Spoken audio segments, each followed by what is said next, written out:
Começa agora o Ponto de Pauta, o programa da Sedufisme.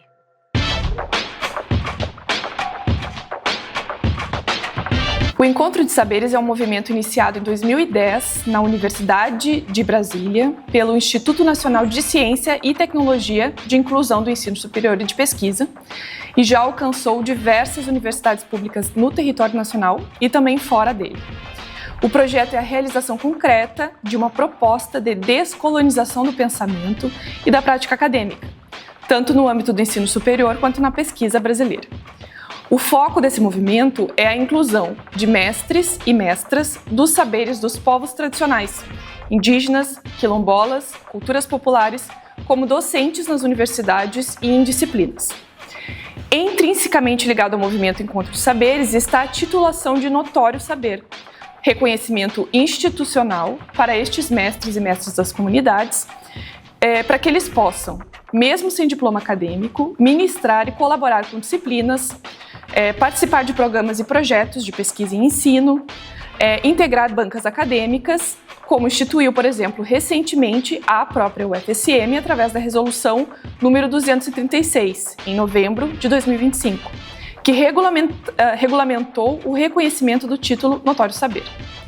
Para falar sobre esse movimento do Encontro de Saberes e sobre a titulação de Notório Saber, convidamos hoje o professor José Jorge de Carvalho, coordenador do Instituto Nacional de Ciência e Tecnologia de Inclusão do Ensino Superior e de Pesquisa, professor também de Antropologia na Universidade de Brasília, e o professor José Jorge de Carvalho é também o idealizador e iniciador do movimento Encontro de Saberes, que aconteceu inicialmente lá na UNB.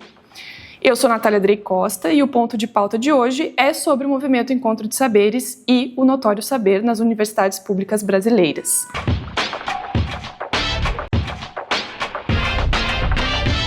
Professor, primeiramente, muito obrigada por aceitar o nosso convite para participar do ponto de pauta de hoje. Prazer muito grande estar aqui. Muito obrigado.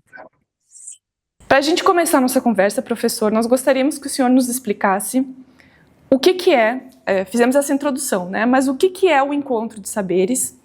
Com qual objetivo nasce o Encontro de Saberes aí na Universidade de Brasília, né? O que é ser um mestra de saberes dos povos tradicionais?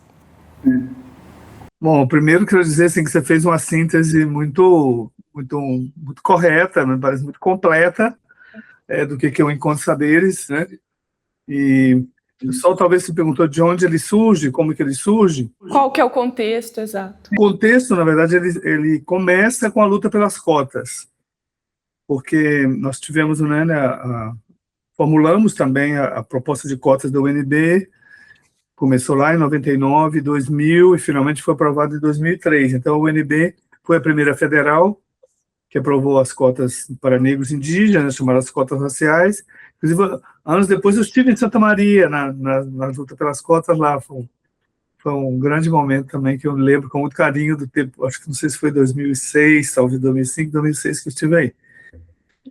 Com o movimento das cotas, nós começamos, então, uma dívida muito grande das universidades brasileiras, que era a ausência, que não tinha presença nem dos jovens negros, nem dos jovens indígenas, nem quilombolas, nem de baixa renda na universidade. Mas logo que os estudantes começaram a entrar nas universidades, o currículo continuou o mesmo currículo eurocêntrico, com esse imaginário racista europeu, para todos os alunos. Então, os alunos negros, inclusive já em 2004, muitos me diziam nas salas de aula do Instituto de Letras: quando é que nós vamos ler os poetas negros? Quando é que vamos ler os escritores negros? Ou os dramaturgos negros? A mesma coisa nas artes, na filosofia, em todas as áreas, e indígenas também. Essa ausência começou a ser colocada pelos alunos, isso por um lado. Por outro também, como eu também tenho uma militância, uma relação muito grande com a luta das culturas populares, o governo, o Ministério da Cultura, fez em Brasília um grande encontro, chamado o Seminário Nacional de Políticas Públicas para as Culturas Populares, e que eu ajudei também a construir esse seminário. Uma das pessoas que organizou o seminário, o Zulu Araújo, que era presidente da Fundação Palmares, nós estávamos na luta pelas cotas, com ele. E então ele me chamou para lá, e uma das reivindicações dos mestres e mestras que estiveram em Brasília, eles foram 600 no primeiro ano. Foi um fenômeno, assim, uma reunião maravilhosa de todos os estados. E na segunda, em 2006, tinham 1.000 mestres e mestras. Acho que nunca houve uma tal efervescência da presença, da diversidade mesmo de saberes brasileiros do que foi esses dois encontros. Nos dois encontros, eles colocaram na Carta de Brasília, dos pontos que eles queriam, entrar na escola, nas escolas, entrar no ensino. Os mestres demandaram isso ao MINC, ao Ministério da Cultura. Então, em seguida, no segundo também, como eles voltaram a colocar isso, então eu provoquei o Ministério da Cultura, dizendo, vamos, através do Instituto, que acabava de abrir também o INCT de inclusão, vamos encontrar um mecanismo para atender a demanda dos mestres. Então, o Encontro Saberes surge, então, dessa segunda, como se fosse dessa segunda demanda de cotas, que é cotas da presença dos saberes tradicionais, né? Então, o Ministério da Cultura fez um encontro com o Ministério da Educação e fizeram a primeira portaria interministerial. Os dois ministérios nunca tinham conversado. A portaria número 1 entre o Ministério da Cultura e o Ministério da Educação é para o Encontro Saberes, para a introdução das artes e dos ofícios dos saberes tradicionais. Como estávamos em Brasília, com o INCT, propus algo mais ousado para o Ministério, porque muitos mestres talvez imaginassem que eles entrariam nas escolas das cidades onde eles moram, o que é natural que fosse, né? Que às vezes eles vão, né, em algum dia especial, né, para um evento, eles aparecem nas escolas, mas eles gostariam de estar mais.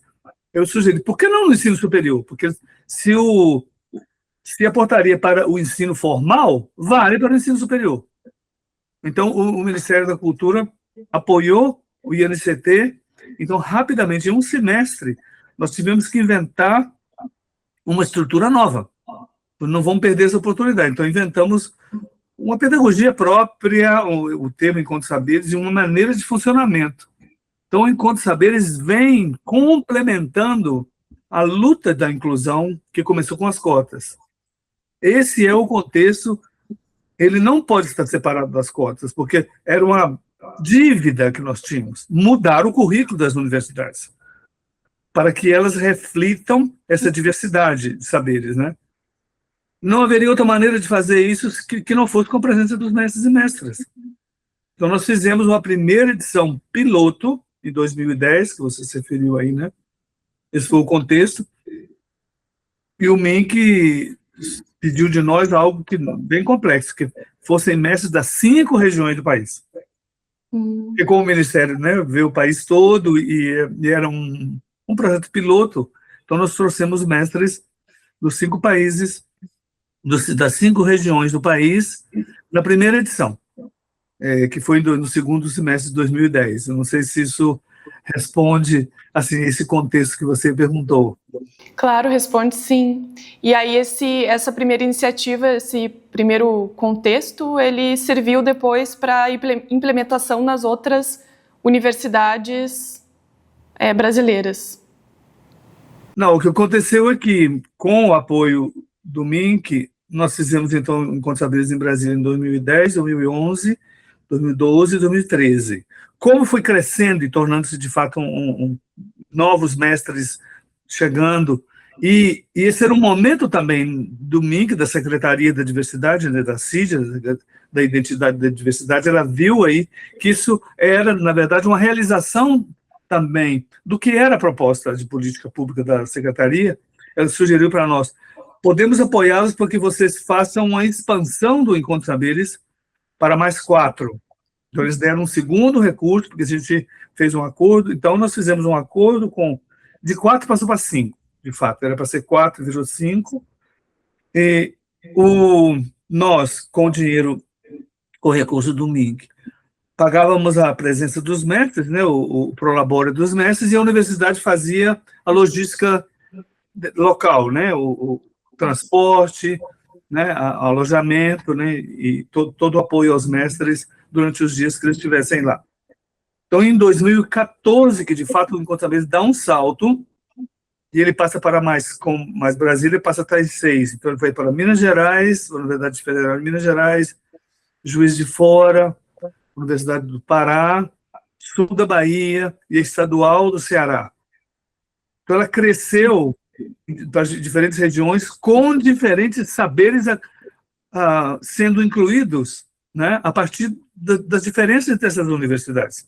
Cada universidade foi fazendo a sua busca, né, e a conexão que já tinham com as comunidades tradicionais para trazer os mestres. Então, foi um processo grande a partir de 14, de fato. E aí não parou mais. Autonomamente, URGS teve em 2005, depois Fluminense, Niterói, 2006. Cada ano foi se expandindo e sofisticando também, né, a própria metodologia, a própria pedagogia do Encontro de Saberes. Temos umas bases que talvez valha a pena colocar assim. Elas se relacionam com a descolonização. Por quê? Por exemplo, se você tomar a Lei 10.639, né, e depois a Lei 11.645, já tem mais de 20 anos, elas não foram, de fato, totalmente implementadas. Mas fica a pergunta, quem vai ensinar a cultura afro-brasileira nas escolas? Vão ser as pessoas que estudaram esses livros? Ou vão ser os mestres e mestras das comunidades afro-brasileiras que têm esse conhecimento pleno, profundo? Com o Encontro de Saberes, então, se você, de fato, consegue realizar, né, a missão dessa lei. E a mesma coisa com a lei 11.645 com os indígenas. Então, se nós vamos descolonizar o currículo, ampliar o currículo, para incluir a cultura afro-brasileira, a cultura indígena, temos que ter os mestres e mestres das culturas das suas comunidades afro-brasileiras, das comunidades indígenas, como docentes. Então, tornou-se cada vez mais uma crescente consciência de que quase que não temos volta atrás. Né? Isso é uma sensação como se fosse um espírito de época. Se não fosse assim, o Encontro de Saberes não teria já hoje 25, 26 universidades. Por quê? Nós não teríamos como fazer isso. Tem uma coisa muito importante, eu acho, ligar isso com as cotas. As cotas, elas foram uma luta muito tensa, porque tratava-se de... não havia outra saída. As universidades racistas, excludentes, tinham que abrir espaço para os estudantes negros e indígenas. Então, por isso foi um campo de muito mais... e as oposições tiveram que ser enfrentadas. No caso do Encontro de Saberes, ele entra também em algo parecido com a consciência, porque são os professores, seja da UFSM, a um certo momento ela decide que, né, um grupo de professores e a própria reitoria acata que, sim, é importante para a UFSM trazer os mestres e mestras das comunidades da região. Como você ia fazer isso se os professores não quisessem? Como que você ia ser anfitrião de alguém que você detesta e que não quer? Isso não funcionaria dessa maneira, né? Ele é resultado de um encontro, de um diálogo. Para que esse diálogo exista, o anfitrião tem que estar disposto a esse diálogo. Então, tem uma figura central aí na pedagogia do Encontro de Saberes que eu chamamos do professor parceiro. Ou seja, a sala de aula, antes era um professor e os estudantes, né? Ou a professora e os estudantes. Agora passa a ser 3. Tem o mestre ou a mestra que vai dar aula, os estudantes estão ali, e tem um professor parceiro, que é o anfitrião, que vai dialogar também com o mestre, ou a mestra. Às vezes vai até traduzir um pouco para os estudantes, né, o que ele está falando, em que ponto se parece com o conhecimento que ele estava, né, ensinando através de textos escritos, etc. Então, torna-se um ambiente muito mais rico de diálogo interepistêmico. Isso é uma novidade. E uma outra condição também é a ideia de módulos. Porque os mestres estão nas suas comunidades, eles não podem vir aqui para um semestre inteiro da aula. Eles não podem sair de onde estão por tanto tempo, né? Então, o mais, realmente assim, o mais eficaz para o Encontro de Saberes é um sistema de módulos. Os mestres vêm por 2, 3 semanas, dão aulas, às vezes podem ter mais intensa, e voltam para a sua comunidade. em geral, que eu faço em Brasília, que tem um primeiro módulo introdutório, da teoria, aí tem o primeiro módulo com um mestre ou uma mestra, a gente para por uma semana para fazer como uma revisão de como foi aquela conversa, né, o que aprenderam com aquele mestre, para chamar o próximo. Outra coisa muito bonita também, pedagógica, é o que, desde a primeira edição, uma professora das artes, a Rita de Castro, ela sugere o que ela chama de um diário de bordo, que os estudantes, em toda a aula, eles anotem o que foi a experiência com a presença dos mestres. Pode ser em forma de poesia, de desenho, de escrita mesmo, sonhos que tiveram, porque é tão original, é tão fora do comum, né? Que, como uma primeira vez, que tenha também esse impacto é completo no estudante, não é só um impacto racional, né? Imagina, muitos dos mestres não têm letramento nenhum, muitos nunca tinham entrado no espaço acadêmico, nunca tinham, a UFMG, muitos nunca tinham cruzado a UFMG. O que nós tivemos em 2010, no primeiro dia, quando chegaram, foi fazer uma visita no campus, para você saber como é. Eles não sabiam como é que era, onde está a biblioteca, onde está a reitoria, aqui as salas de aula, aqui os laboratórios. Nunca tinham visto isso. É interessante que é interessante que é remodelar toda a ideia e estrutura de disciplina mesmo, de sala de aula. Sim, sim. Nós estamos nesse processo, Natália, de remodelar. Então, assim, a própria ideia também, assim, de você tem que... Qual é para mim, assim, um horizonte disso? É uma transformação do currículo. Esse currículo nosso, ele tem 200 anos, no Brasil só tem 100, né? Esse é o modelo do chamado modelo Humboldtiano. É mais ou menos o modelo da Universidade de Berlim de 1807, como o Wilhelm von Humboldt fez um novo modelo de universidade. Essas universidades são todas Humboldtianas. Todas são aquelas caixinhas, a engenharia está aqui, a medicina está aqui, o direito está aqui, a arquitetura, as artes não comunicam quase entre elas, né? Às vezes os estudantes têm alguns cursos que eles são muito ciumentos. Medicina é que eles são muito fechados ali, né? Aqui em Brasília, mesmo o Instituto de Psicologia, ele não vê com bons olhos que os estudantes fiquem fazendo matéria fora do Instituto. Você imagina? Isso vale para vários deles. Os mestres são polímatos, eles sabem de muitas áreas, eles não sabem de uma única área. Então, você remodela, como você está dizendo, você tem que remodelar essa sala de aula, remodelar o currículo, remodelar o sentido do saber também, que não é só racional, as intuições também, né? Isso é uma atenção também, porque os mestres vêm não para repetir exatamente como fazem nas suas comunidades, que estão num ambiente novo, né? Eles também, de alguma forma, refazem. Para eles também é um desafio de remodelar os seus saberes também. É uma troca, na real, né? É um desafio também. Muitos falam disso. Muitos que já vieram várias vezes dizem como foi o impacto que teve para eles entrar na primeira vez na universidade, sem saber como que eram, né? Como funciona. E não sei o que mais. Essa transformação do currículo é uma outra coisa também. Ela tem que ter um tempo próprio. Você não faz isso por decreto. Eu não acredito que o MEC, de cima para baixo, force as universidades. Isso tem que ser uma conquista, né? Uma conquista de consciência. Até porque não vão descolonizar todas por igual. Porque as universidades são diferentes. Santa Maria tem uma história. Né? Santa Maria, eu estava em Viçosa em outubro do ano passado. Viçosa, eu comparo um pouco com Santa Maria, porque são duas universidades fortes no agro, né? Em agronomia e veterinária, né? São dois polos muito importantes. Uma terceira, que eu também estive, por exemplo, a Rural de Pernambuco, que vai abrir também Encontros Saberes. Elas têm uma vocação, né?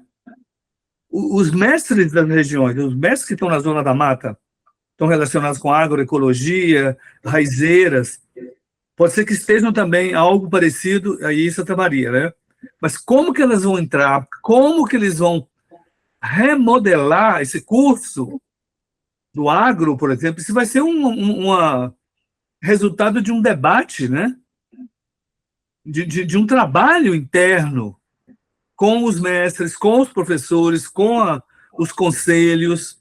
Você não decreta essa transformação, ela vai ocorrendo a partir de diálogos, né, e de novas formulações. Então, elas não vão ser igual. Você poderia até transformar Viçosa, Santa Maria e Gama Rural de Pernambuco, aí elas mudam os seus currículos, mas eles podem não ser iguais ainda. Exatamente. Podem responder às realidades, né, das demandas da área de vocês, da área da Zona da Mata ou do Pernambuco.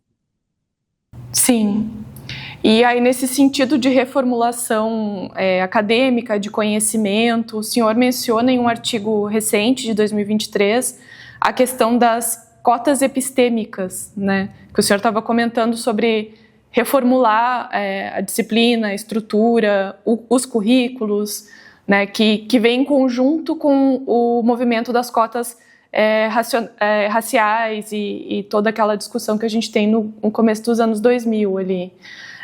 O senhor poderia nos explicar como que funciona cotas epistêmicas com cotas raciais, como que o senhor denomina que elas são um correlato no campo do saber diverso e plural na luta pelas cotas étnico-raciais, as cotas epistêmicas, né? Como que funcionaria, assim, nesse sentido? Essas cotas epistêmicas são o encontro de saberes nas universidades. Sim, porque as cotas étnico-raciais, né, também agora mais, até para quilombolas também, as cotas sempre são uma partilha do poder. Se o poder estava todo na mão da comunidade branca, então agora uma parte dele também está na mão da comunidade negra, da comunidade indígena, quilombola. Ou seja, se as vagas das universidades, quase todas, no ano 2000 para trás, estavam na mão apenas da juventude branca, uma parte agora vai estar também com os estudantes negros, com o direito de estar ali. Então, você tem uma convivência interétnica e multirracial na sala de aula, que é uma coisa maravilhosa. Nós conseguimos isso. Em 20 anos, nós conseguimos. Nas universidades federais, não existe mais esse mundo segregado que existia. Eu mesmo já dei aula para turmas, sei lá, de 20 alunos, que eram todos brancos. Isso não é possível mais na Universidade Federal. Essa é uma revolução que nós fizemos. Essa primeira, que seriam as cotas étnico-raciais. Mas o currículo continuou o mesmo. Então, com cotas epistêmicas, se cotas são também uma partilha, elas serão uma partilha epistêmica. Eu posso dar um exemplo assim, muito, muito simples. Os cursos de arquitetura, eu acho que quase todos. Você tem uma faculdade de arquitetura, às vezes, né? Nem um departamento. O que tem lá? É só arquitetura ocidental que é ensinado. A grega primeiro, sei lá, a romana, depois medieval, barroco, moderna, é só arquitetura eurocêntrica. Então, por enquanto, isso é um departamento, isso é uma faculdade de arquitetura ocidental. Só passará a ser uma faculdade de arquitetura se ela tiver arquitetura indígena, se ela tiver arquitetura quilombola, arquitetura caiçara, arquitetura de terreiro. Você tem que ampliar o campo da arquitetura. Aí sim, ela passa a ser uma faculdade de arquitetura. Então você tem que ter cotas para arquitetura indígena, para arquitetura afro-brasileira, para arquitetura quilombola nesse curso.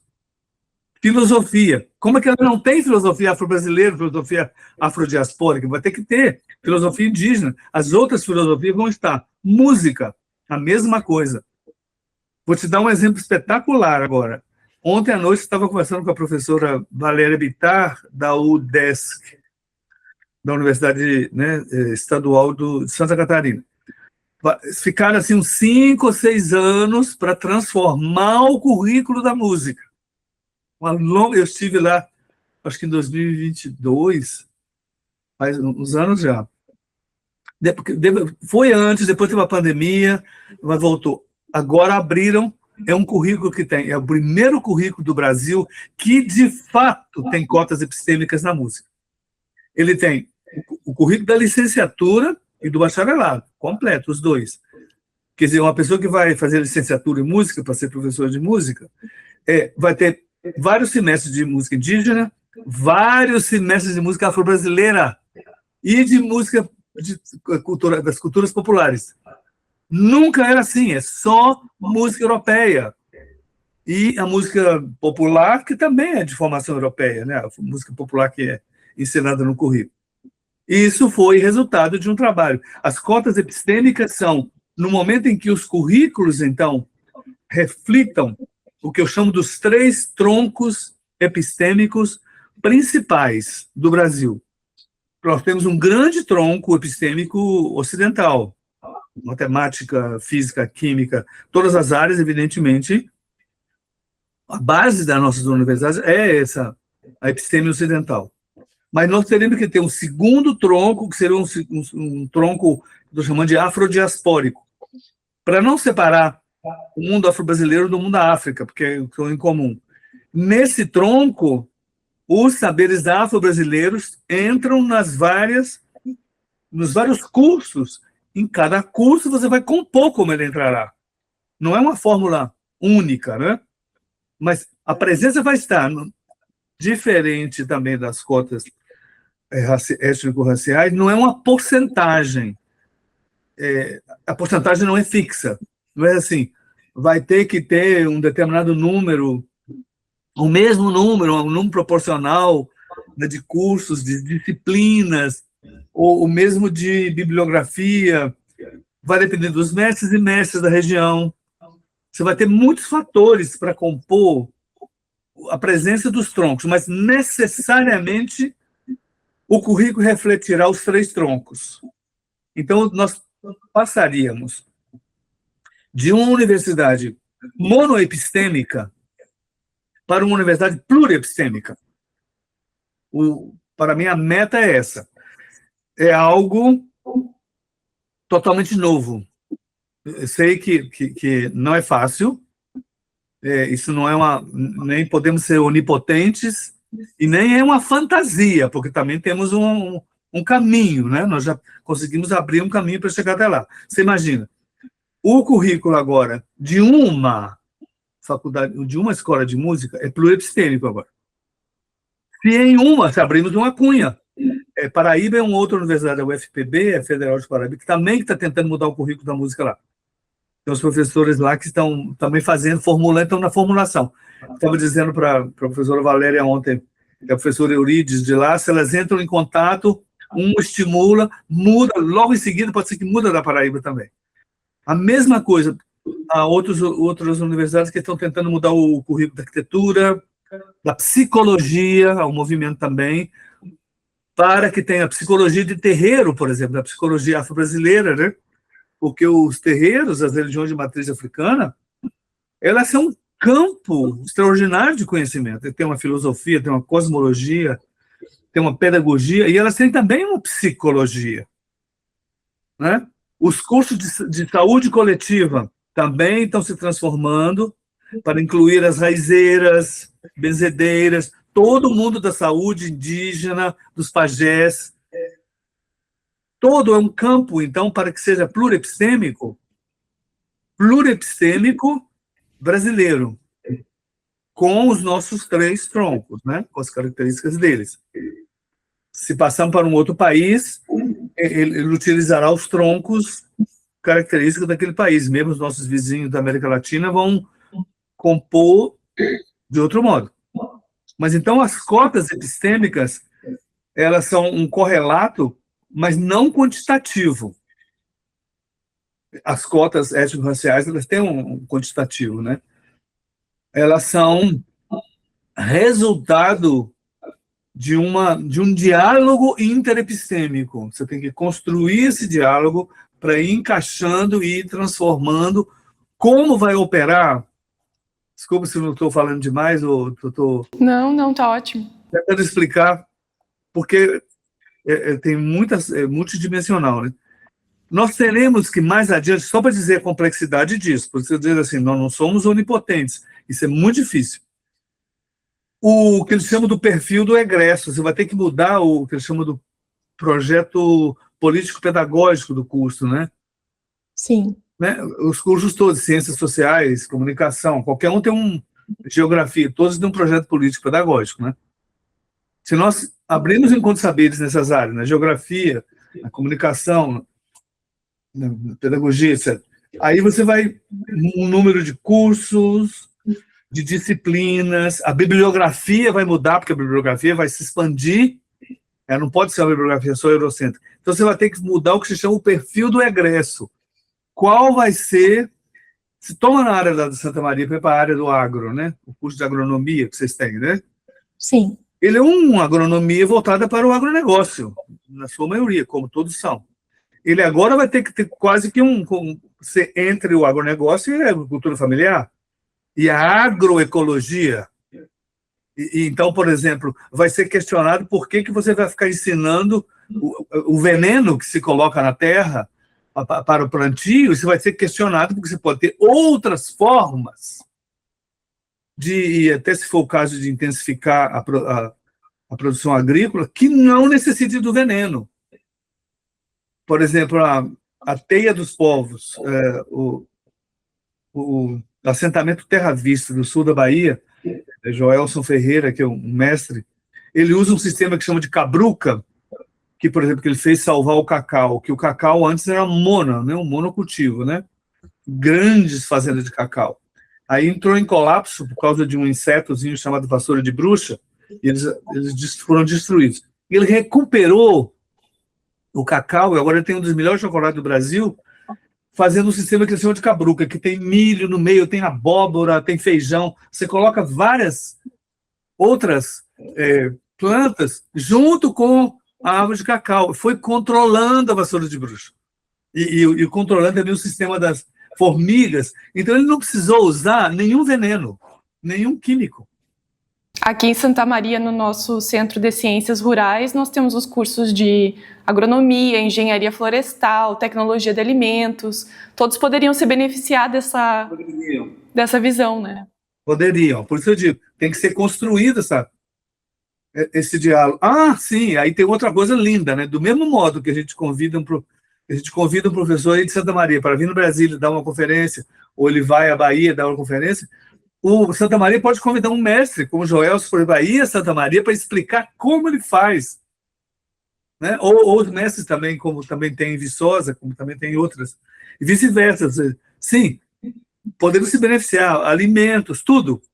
Então, o processo da transformação, ele vai se tornando-se multidimensional. Né? Ele está na sala de aula, um professor, uma professora ensinando, muda o plano de curso, introduz uma bibliografia, por exemplo, que também mais autores afro-brasileiros, mais autores indígenas, ou sobre cultura afro-brasileira e indígena. Depois ele passa para o departamento, para a faculdade resolve fazer um novo projeto de curso, né? Igual estavam fazendo lá na música ou na arquitetura. Isso leva depois até o conselho. Numa etapa mais adiante, a própria reitoria, a administração como toda, vamos dizer assim, Santa Maria faz um plano de metas. Em 5 anos, em 10 anos, ela se tornará uma universidade pluriepistêmica. Então, vamos ver quantos passos necessitaremos, né? Isso não vai ser de um dia para o outro, mas nessa direção. Esse mundo, uma coisa como essa, se constrói com um plano de metas. Você tem que fazer uma visão grande e ir construindo passo a passo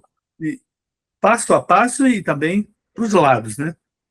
São várias metáforas. Uma metáfora para frente, como se fosse outra para os lados, se você quiser, outra ascensional ou descensional. São vários... É um sistema complexo, digamos, né? Sim, exatamente. Mas dentro dessa questão dos conselhos e da institucionalidade ainda, né? Nós gostaríamos que o senhor explicasse para nós o que é o título de notório saber, né, e qual que é a importância, o que ele representa, a titulação do notório saber para o mundo acadêmico brasileiro, por exemplo. Né? Por que surge a titulação do notório saber dentro desse movimento de encontro de saberes? Né? Sim, o notório saber, eu tentei formulá-lo já em 2010, na primeira edição, pensando em 2 mestres que vieram, pelo seguinte... Eu também estudei na Universidade de Brasília, sou professor aqui, mas estudei aqui também. E eu sempre sabia, porque eu tinha professores assim, Darcy Ribeiro, quando ele fundou a Universidade de Brasília, ele e a Anísio Teixeira, mas ele colocou no regimento, muitas têm, né, o notório saber, porque ele precisava trazer professores já com trajetória muito consolidada, que só tinham a graduação. Vieram de Rio, de São Paulo, alguns vieram da França, grandes físicos, químicos, matemáticos, E por quê? Porque logo eles iam ter que fazer uma pós, né? Tem que fazer curso, programas de pós. Exato. Para estar no programa de pós, você tinha que ter um doutorado. Como muitos professores importantes não tinham, então, com o notório saber, eles receberam, então, um título análogo, equivalente, na verdade, ao de um doutor. Por exemplo, dois dos professores, eu fiz música, dois dos professores que eu tive eram por notório saber. Eu lembro que nas artes também tinha, no teatro tinha, na arquitetura tinha, várias áreas tinham professores lá que eram notórios saber. Então, quando vieram os mestres em 2010, eu pensei, nós pagamos os mestres como professores substitutos. A gente tem uma ética, a gente não precariza a presença dos mestres. Eles vão funcionar como nós, certo? Eles vão dar uma aula, né? Os alunos vão se relacionar com eles como eles são nossos professores, nossas professoras agora. É justo que eles ganhem, porque eles vêm por um tempo, que eles serão temporários. Então, a gente pagou primeiro, nós conseguimos pagar pelo CNPq, com as verbas do CNPq, contra o nosso... CNPq via MINC, né? Uhum. CNPq porque fez um TED, né, uma transferência de recursos para o MINC, para o nosso INCT. Por isso conseguimos pagar em Juiz de Fora, Minas Gerais, todos. Passando daí, fica aquela pergunta, como que você certifica, de fato, organiza administrativamente o pagamento a pessoas que não têm títulos? A universidade ela tem suas limitações aí. Então, ao longo desses anos, nós fomos encontrando soluções que a gente pode chamar de ad hoc para pagar os mestres. Com o notório saber, se o mestre ou a mestra tem um título equivalente a um doutor, fica mais fácil para a universidade poder pagar. Poder acertar isso, e inclusive mais justo também, e se formaliza a presença dos mestres como docentes. E não precariza esse vínculo, né? Não, porque são duas coisas. Precarizar boa que você falou isso. Não pode precarizar nem o valor que recebe, né, e nem o vínculo. Não precariza o vínculo no sentido de que, sim, pode ser que aquele mestre ou aquela mestra venha por um módulo e só espere para voltar no ano que vem, mas já não é precarizado, porque é um professor substituto. Ele está plenamente... Isso aí, eu poderia dizer, que é a descolonização plena. Assim nós descolonizamos, porque esse sistema colonial de saber, ele negou, ele silenciou, ele desqualificou os saberes indígenas, as epistemes indígenas, as epistemes afro-brasileiras, quilombolas, dos povos regionais, todas. A única válida e correta era ocidental. Então você descoloniza no momento que não. É possível um outro doutor que seja indígena, arquiteto, um doutor em arquitetura indígena. Uma doutora em saúde e medicina, que é uma raizeira.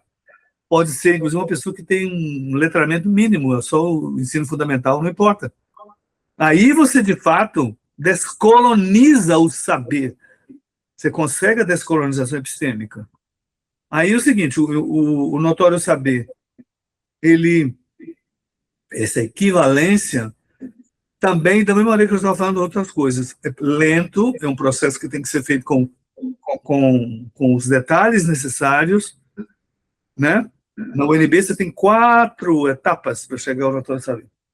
A UFMG já deu vários tipos de notório saber.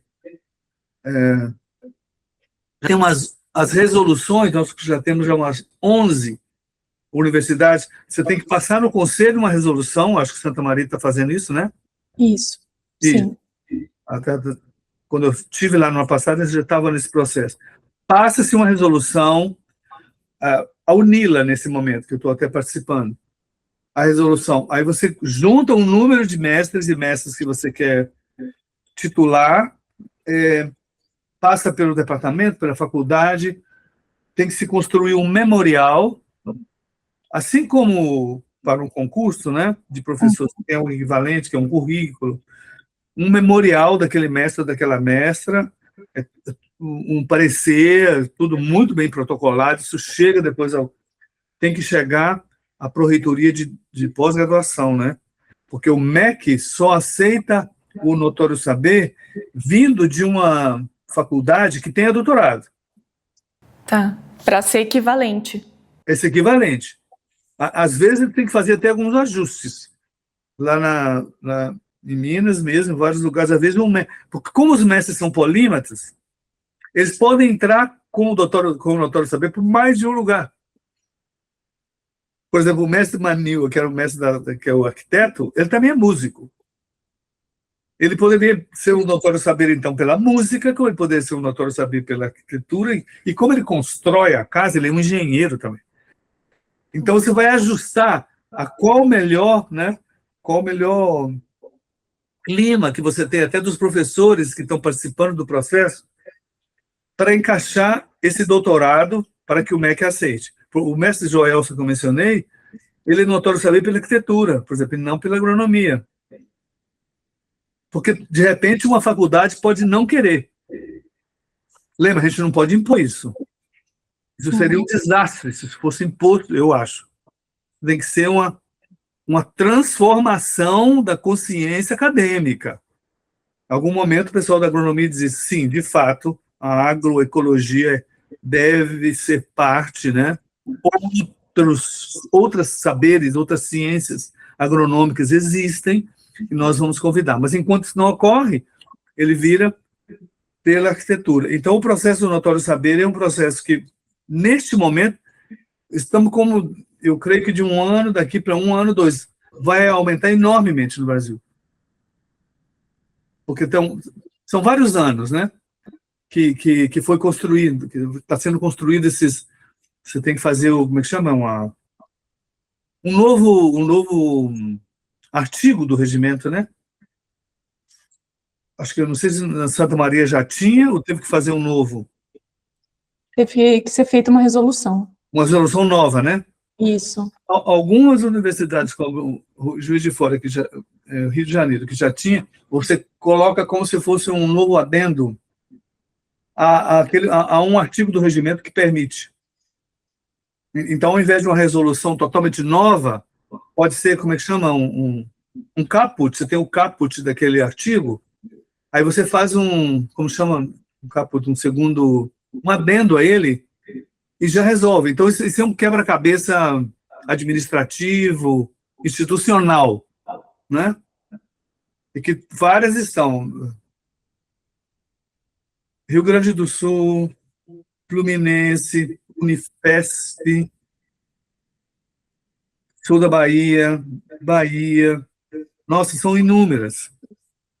Tocantins, Diamantina, o país inteiro estão organizando, e já sabem que mestres, inclusive, já estão escrevendo os memoriais dos mestres. Então, esse é um outro momento assim, incrível, isso, né?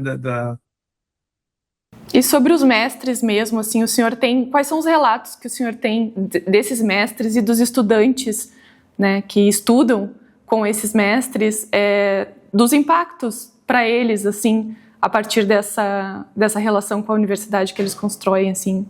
Quais são os relatos, dos impactos que o senhor tem recebido nesses anos? Olha, eu sou, como dizer assim, eu posso falar até onde eu vejo, né? Que assim, é impressionante, é algo maravilhoso, porque poderia não ter dado tanto certo. Lembremos, começou em 2010 com um projeto piloto, em uma edição, né?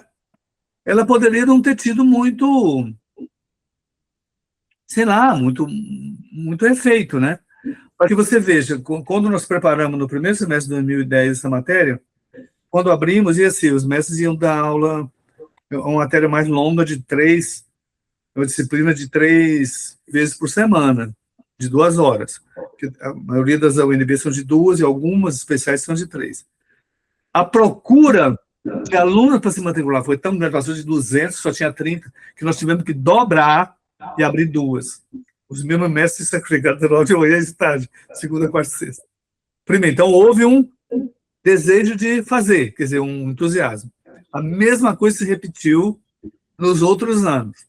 Quando chegou em Minas Gerais, foi um incrível sucesso, tanto que eles abriram a formação transversal. Eu te digo assim, falta ainda da nossa parte, isso é verdade, mais estudos de acompanhar o efeito do Encontro de Saberes nos estudantes. Isso, inclusive, nos escapa um pouco da nossa rede, porque teríamos que fazer mais diálogo com nossos colegas, provavelmente da Faculdade de Educação, né? Uhum. Poderiam ser teses de mestrado, dissertações de mestrado, ou TCCs, ou tese de doutorado da educação, vendo que você teria que fazer um trabalho mais de longo de pesquisa, de acompanhamento, né? Então, assim, o que indica que continua porque a demanda não para. Não tem nenhum desses cursos que os alunos não assistem, pelo contrário. Tem que aumentar o número de vagas, isso é o que os colegas falam, do Brasil inteiro. E alguns, inclusive estudantes, já reclamam quando eles não conseguem entrar. Porque, às vezes, sei lá, alguns colegas fazem que a matéria seja obrigatória, por exemplo, em Roraima, é obrigatória para antropologia. Então, claro, você vai dar uma preferência para os estudantes de antropologia que vão se matricular. Às vezes sobra menos vaga para quem não é. Aí você tem que fazer várias maneiras de organizar, abrir um pouco de cada né, fazer um tipo de cotas para os diferentes cursos. Então, em princípio, eu te diria que é extremamente positiva a resposta dos alunos. Mas admito que nós precisamos fazer mais estudos, até com os anos que já tem, que já vão 16, né? Os que formaram, por exemplo, qual foi o efeito? Isso seria, está vendo? Isso seria muitas teses. Você tomaria uma universidade que já tem um certo tempo, sei lá, Fluminense, Rio Grande do Sul, Minas, UNB, e ver assim, um aluno que se formou, como ele conta, em que medida agora ter feito as matérias com os mestres, ele como profissional ou ela como profissional, em que medida isso fez ele exercer a sua profissão de outro modo, por exemplo. Isso seja coisa altamente refinada. A rede, nós não demos conta, eu não posso... Nós estamos tentando promover a expansão do Encontro de Saberes, aí são os nossos colegas. Quanto os mestres refletem muito, e muitos deles agora se sentem corretamente comprometidos com a universidade onde eles dão aula, né? Então, eu vou te falar de um segundo salto agora, que é um salto também, pode-se dizer, revolucionário epistemologicamente. O INCT nosso, de inclusão, que agora chama inclusão e equidade. Nós, felizmente, conseguimos renová-lo o ano passado. Começou em 2009. Passou, já estamos o terceiro, houve um outro edital em 2014, graças a Deus aprovamos, e aprovamos no ano passado. Agora, que ele se chama Inclusão e Equidade, todos os INCTs, eles são obrigatórios pelo CNPq, que tenhamos um comitê gestor, cinco pesquisadores, coordenador, vice-coordenador, mais outros 3 pesquisadores sêniores, parte da estrutura do INCT, né? Tem uma rede de pesquisa e tem que ter um comitê gestor. Cada ano, um ano e meio, a gente faz uma reunião do conselho, vamos fazer tais coisas, vamos fazer tais pesquisas, aí passa para a rede, porque o comitê gestor avalizou aquilo. Agora nós criamos um conselho de mestres e mestras, que não está pedido pelo CNPq, mas ele vai estar paralelo ao comitê gestor. Algumas mestras e mestras, nós temos tantos anos já de parceria, que eles vão também opinar e avaliar a linha de pesquisa que estão fazendo. Aquilo que você falou antes, quando você explicou que eles também entram como co-pesquisadores, né?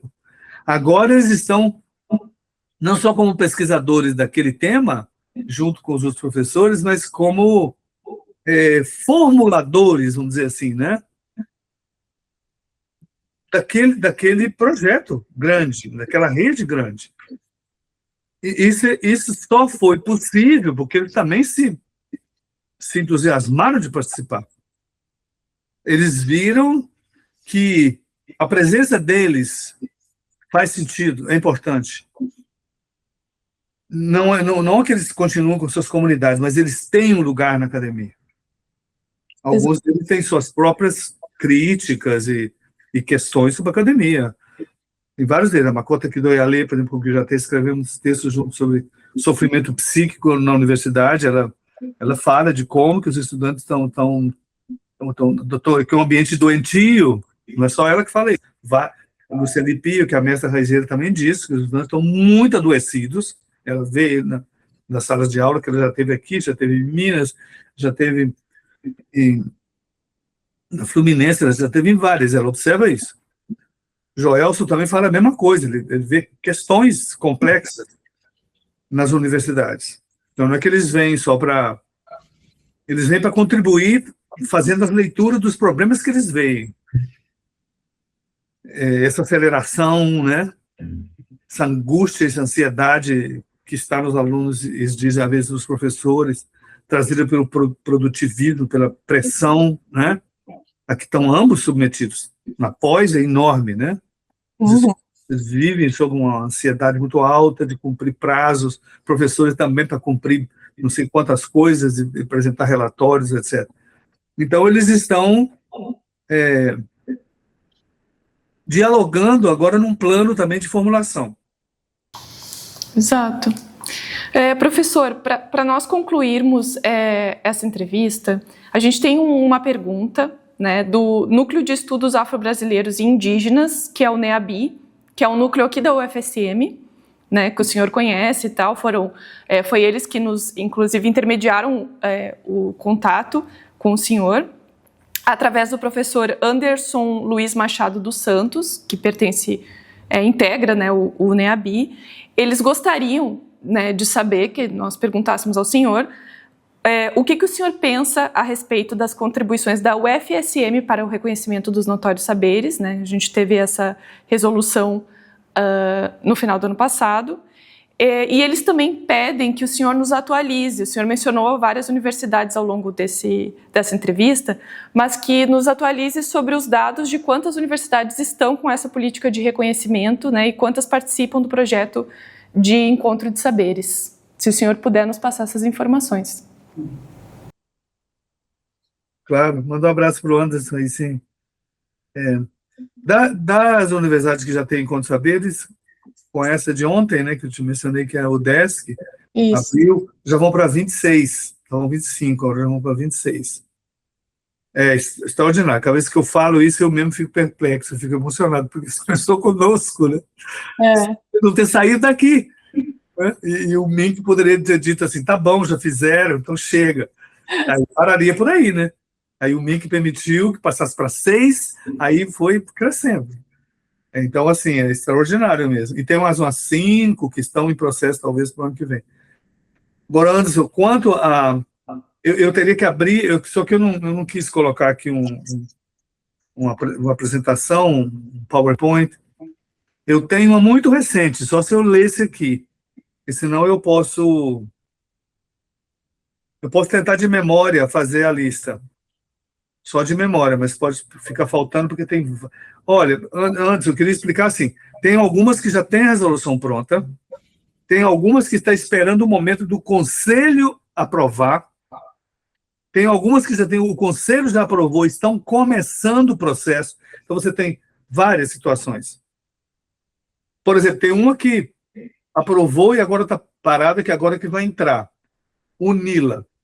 O FBB já aprovou. Então, ela vai começar agora com os processos de chegar no Conselho as propostas, mas já aprovou, já tem resolução, quer dizer, já tem resolução porque vai acontecer, está esperando chegar. O NILA já está começando as comissões para titular. A mesma coisa de começar as comissões estão Fluminense, então vamos aí, o NILA, vamos assim, pelo mapa do Brasil, o NILA, o FPB, qual outra que eu falei em seguida? UFBA, que já abriu, né, os professores visitando o doutor, UFBA, o FSB, eu creio que já a resolução já está no Conselho, aquele falta depois a questão de quando começa, né? O FSB, Tocantins também já tem resolução, com o NB, o FG, não tenho muita certeza, mas está num processo de chegar lá. Mas vamos às que já estão. O FMG, o FRJ já tem resolução, mas ainda não começou o processo de chegar aos memoriais lá, né? Os processos memoriais estão em andamento na UNILA, Já vão o quê? Já vão 8, né? Acho que depois você faz a conta, já são 9. O URGS também já tem ele aprovado. O Unifesp, que começa também, que já está aprovado, acho que já vão 10 ou 11, né? Unifesp. Não sei se eu já tinha colocado Diamantina também. Ah, sim. Mas Diamantina, que já está em 12. Então, neste ano, provavelmente, assim, o número de mestres e mestras com notório saber, ele vai triplicar em um ano. Porque algumas estão, como a Unila, né? Acho que são 10 ou 12. Eles estão, amanhã eu vou estar numa banca com eles, que eu estou participando de você tem que fazer um comitê de avaliação de cada mestre, né? De uma mestra venezuelana, porque estou fazendo também para a América Latina.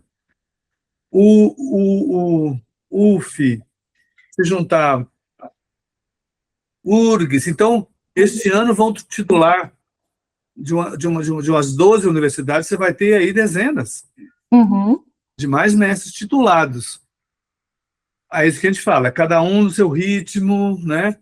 Cada universidade, e outras que vão puxar isso. Pode ser que tenham algumas que estejam fazendo a resolução. Praticamente todas estão nesse movimento de fazer. De fazer, né?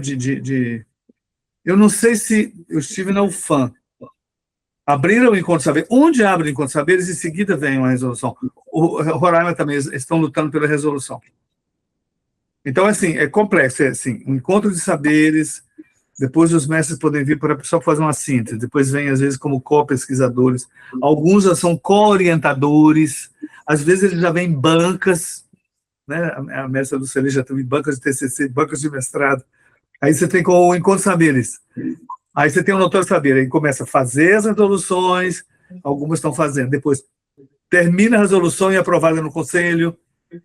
Aí depois vão colocar para o Conselho agora a lista dos que serão, aí abre, aí começa a fazer os processos das comissões de construção de memoriais, então é como se fosse um movimento. Não sei, e de Santa Maria, que ele perguntou, né? Isso. Não, eu penso da seguinte maneira, algumas universidades do Brasil, eu sinto que elas são estratégicas da região onde elas estão e epistemicamente estratégicas. Eu voltei, por exemplo, lá de Manaus, eu acho que eu não tinha tido essa consciência.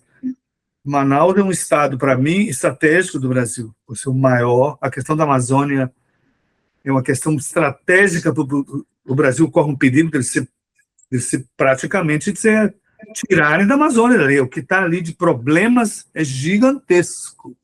ONG disfarçada de CIA, claro, mais um narcotráfico, mais de vários tipos de tráficos, né, de garimpo de ouro, de madeira, né, isso, de drogas, é infernal o que é o Amazonas. E a quantidade, a maior população indígena, a maior diversidade epistêmica, então a UFAM, para mim, por exemplo, é estratégica. O Encontro de Saberes da UFAM vai fazer essa leitura complexa desse Estado. Não é só epistêmica, quer dizer assim, ela é estratégica, que os mestres e mestras estejam nela. Politicamente estratégica, a presença deles. Eles são ribeirinhos, eles são quilombolas, eles são indígenas, eles vão falar dessa realidade complexa, e são eles que vão falar.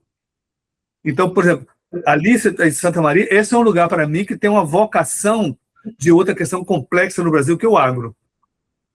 Isso é um outro problema, né, a resolver no Brasil. Ele não pode seguir desmatando e envenenando a terra do país, né? Então, esse modelo das ciências agrárias e veterinárias, ele é um que precisa ser descolonizado, ele precisa ser transformado. Então, Santa Maria é um polo importante disso, ela teve essa vocação, ela tem uma excelência. Então, a presença dos mestres e mestras ali, e a questão negra também no Rio Grande do Sul, que é complexa, desse racismo, esse apagamento, esse silenciamento, então é estratégica. Como eu acharia, por exemplo, que ainda não tem o Recôncavo, por exemplo, baiano, eu acho que a UFRB, o Recôncavo é uma área super estratégica do Brasil, a maior concentração da população negra de todo o país, né? Tem cidades de 95% de negros. Lá, por exemplo, ainda não tem o Encontro Saberes.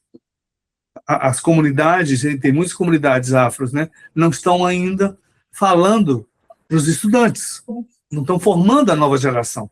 Para mim, ali ela é estratégica, mas não, infelizmente não está. Então, tem algumas que eu creio, assim, todas são importantes, mas algumas estão cumprindo o seu papel mais de formação mesmo, né? Uhum. Não quero nem mencionar uma para não falar mal de nenhuma, sei lá, algumas que estão em alguns pontos do país e que elas cumprem o seu papel, né, na região, mas regiões que estão problemáticas ou ao contrário, que são de um grande potencial. Eu acho que aí tem um sentido a presença dos mestres, um sentido extra, que eles vão falar dessa região dentro da universidade, falar de um modo que nós não falamos. E a universidade precisa ouvir como eles vão falar. Então, os mestres aí na região de Santa Maria têm que chegar lá e dizer como que está esse mundo aí. Acho que eu vejo, assim, esse é um diálogo, mas é isso. É isso, então. Professor, muito obrigada pelo seu tempo, tá? Por compartilhar o seu conhecimento conosco, por nos explicar. Nós estamos bem entusiasmados com essa resolução nova aqui na universidade, né? E para o futuro dos notórios saberes, desse encontro de saberes para a nossa universidade e para o conhecimento. Então, a gente agradece muito a sua participação e a sua disponibilidade no programa. Se eu quisesse falar só uma última coisa, que eu acho que era importante que eu falasse. Santa Maria está se juntando, eu acho que é importante dizer, porque nós estamos no mundo, né? Nós não estamos só no Brasil, né? Nesse momento, por exemplo, o mundo se reconfigura, por exemplo, com um lugar diferente que o Irã passa a cumprir agora, né?